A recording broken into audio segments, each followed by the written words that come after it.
বান্দা-বান্দীদের আমি সফল যাতে রূপ ধারণ করতে পারি। আল্লাহ বলে তোকে দিলাম, আমি মরবো না যতদিন পর্যন্ত, যতদিন পর্যন্ত দুনিয়া নিষ্পনাবন না হবে ততদিন পর্যন্ত আমি থাকবো।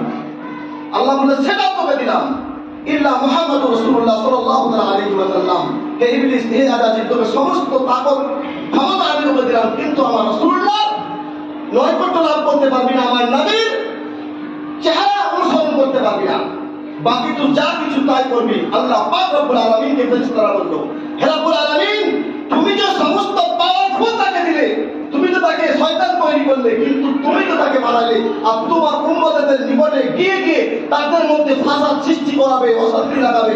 আল্লাহ পাক বললেন, হে ফেরেশতারা, আমি আল্লাহ, আমি যেটা জানি তোমরা সেটা জানো না, যারা প্রকৃত মুমিন বান্দা-বান্দী হবে তাদের কাজ তো দূরের কথা, তাদের চেহারা পর্যন্ত ঘেঁষতে পারবে না। বলুন সুবহানাল্লাহ।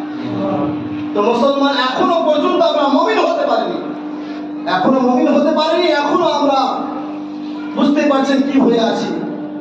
যদি আল্লাহকে পেতে চান, যদি জাহান্নামের ভয় থাকে নিজের দিলে অন্তরে, যদি জান্নাতের আশা থাকে, খোদার কসম করে বলি, তোবা বিল্লাহ করে এখনো সময় আছে, ফিরে আসুন। আল্লাহ তোমার দরজা আপনার আমার জন্য সব সময় খুলে রেখেছে। আর যদি ভাবেন যে আমি দুনিয়াতে মজ মাস্তি ওটাই তাকত দেখাবো মানুষের সম্মুখে, আরে মরার পরে যা হবে সেটা দেখা যাবে, তাহলে আপনার যা ইচ্ছা খুশি আপনি করুন, আপনাকে কেউ বারণ করবে না। আমার বলার কর্তব্য বলবো, আপনি মানলে মানুন, না মানলে না মানুন, সেটা আপনাদের ব্যক্তিগত ব্যাপার। কারণ হাসরের ময়দানে আপনাকে আল্লাহ জিজ্ঞাসা করবে যে তোমাকে কেউ ইসলামে দাওয়াত দেয়নি, এটা খারাপ, এটা জায়েজ তোমাকে বলেনি, তখন তুমি বলতে পারবে না যে না আল্লাহ আমাকে বলেছিল কিন্তু আমি পালন করতে পারিনি। সেদিন বুঝবেন যেদিন আপনি আল্লাহর কাছে পৌঁছবেন। মুসলমান আজকে দেখুন, এই যে জানুয়ারি মাস, আলহামদুলিল্লাহ খুব খুশি আমি খুব খুশি যে এই বছর আমার ইয়ং যেগুলো ছিল তাদের মধ্যে কিন্তু সেটা নাই। আমার অন্তরে এত খুশি বলে আপনাদেরকে বলতে পারবো না, কিন্তু যে যুবকদের পরে মধ্যস্থলে যেগুলো পৌঁছাচ্ছে, সেইগুলো যেগুলো উঠছে, উঠতে জবানিতে উঠছে, এরা কিন্তু লুকিয়ে লুকিয়ে বাগানে করছে, আমি দেখতে পাচ্ছি বা আমি শুনতে পাচ্ছি।